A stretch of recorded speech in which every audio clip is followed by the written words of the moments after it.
Hello, everyone. Today I want to share with you about a story of my client who came to me. It's Jenny, who has been with me for some time now. 45-year-old Jenny, who came for coaching call. When she first came to me, she was like a wreck. She was very drained. She had like no energy at all. And she is like, oh my God, my body is not the same at all. I have gained weight and it's sitting all in my belly. I look like I'm pregnant. I have no energy. Prior to that, she was very healthy, energetic lady. I've heard from many women saying that, you know, nobody ever talks and teaches us about menopause. I feel like my body has betrayed me. You don't need to feel that. Let me share Jenny's story, how she has changed her life completely and feels energetic, and she loves her life right now. So, with Jenny coming, and she was like, I cannot stay in this body. I this is not me. I just don't feel right. So as I was talking to her, come to find out she is in her perimenopausal states. I have two platforms I'm looking here and there, so just excuse me for that. So yeah, so we came up with a plan how she was going to revamp her lifestyle. Hey, ladies, are you ready to know how to feel strong and energetic during this menopause phase? I am Rajitha Bommakanti, registered nurse, faith based holistic coach, national board certified health and wellness coach, and culinary coach. If you want to make healthy lifestyle changes one step at a time, then just follow me during all of my videos and message me in the comments below with any questions that you have. It's rare for women to move through menopause without at least a few symptoms. Jenny was totally blindsided with lack of energy and unexpected weight gain. Her dietary intake was not great at all. She was eating packaged, ultra processed food, drinking sugary drinks with lots of simple sugars during her workout sessions. That being said, I suspected that, okay, her gut is in dysbiosis. So, what happens to an unhealthy gut? Unhealthy gut with lack of energy and lack of sleep, that's when she starts to crave all of these foods, the processed foods, the sugary foods, and the foods that are, packed with simple carbs. You want more and more of that. You automatically crave for that. This led to the fluctuations in her blood sugars all over the place due to her increased insulin resistance and also with her mood swings. She was all over the place with her mood swings. Her family did not want to be around her. Her protein intake was not adequate at all, it was very low. And her poor sleep really played a big role in her weight gain. She was following calories in, calories out, which most of them believe that by eating less food and doing more workout, spending more time doing exercise and workout, then you'll be thin. But that is not correct.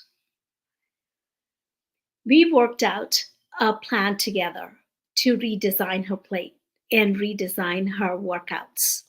So, how she was going to be eating. So, let's start with that. Number one thing was for her to increase her fiber intake, at least about 30 grams of fiber each day. With fiber, the variety of fiber foods that you include, the gut microbiome is happy and healthy. And also, it creates those butyrates, which are anti inflammatory. It also decreases the rate of how, the body composition, the how your body composition is, it will shift it. And it also uh, absorbs the sugar in your body much lower. The sugar absorption rate is much slower into your bloodstream from the gut when you're eating high fiber food, because it does not spill, it does not dump a whole at a time.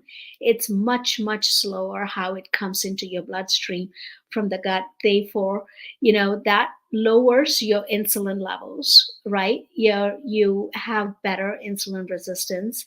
And that is one of the main drivers. Whenever you have fatty foods, things like that, it dumps that sugar and the blood sugars go up, and that's the main drivers of fat and that intra-abdominal um, fat that sits there, right there, right? So that is the reason to eat high fiber foods. You're satiated, your gut is happy, your blood sugars are happy, and your body composition will shift. You will have a better structured body. And next thing was about limiting. Number two was limiting added sugars to her diet, watching out for those refined sugars, reading every single label on the foods that you are consuming. And when I say limiting the sugars, it's not the natural sugars, not the natural sugars that come in fruits and vegetables, but the sugars that you add during cooking, during the processing of the food, all of those packaged meals that do have hidden sugars in them. You need to be really diligent in reading those labels. And they are mostly found in drinks. And also, they are additives to your condiments, your salad dressings. So you just need to watch out for that. Sometimes salads you eat saying that these are good, healthy, nutritious meal, but it is that dressing, what all the things that you add, the different toppings that you add, that's what makes it either good or bad. Number three is eating probiotic rich foods.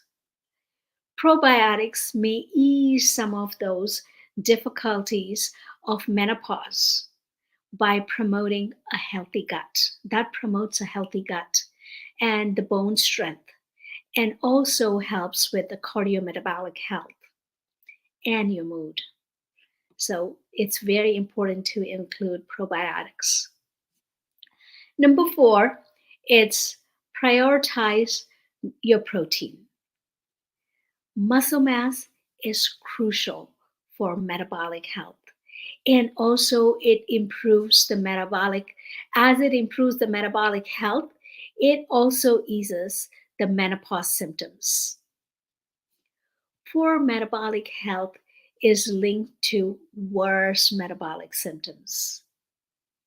So, that is the reason it is very, very important to really up your protein.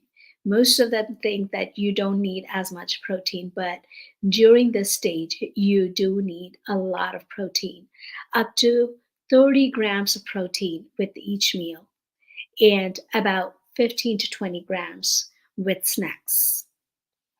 So, another thing is strength training. Number five, we worked on her strength training, lifting heavy, heavy weights.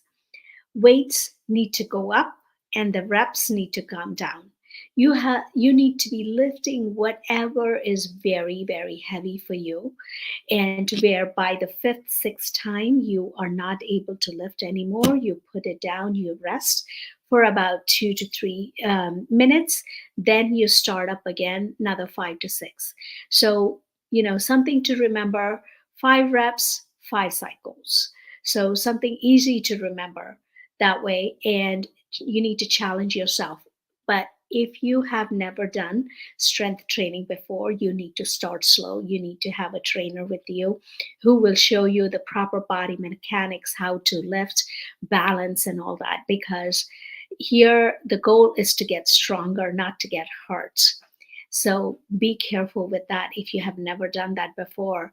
So go slow on that. And eventually, when you get up to that, that's when you have to lift heavy, heavy weights. And also make sure you don't do this every day. It's about 3 times a week, every other day, giving break to those muscles on those alternate days, because you don't want to overdo it and hurt yourself.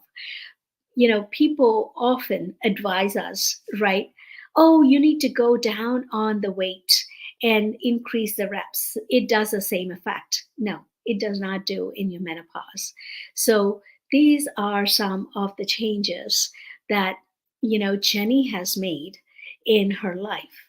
So by changing the way you are eating and your workout routine, that's those are the things that not only tame the menopause symptoms, but having, good nutrition is so key, whether you're in menopause or not. But, right, those are the ones that tame your menopause symptoms.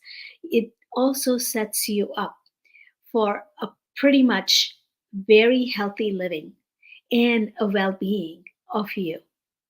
The healthier you are going, as you are going into perimenopause, the severity of your symptoms will not be as intense.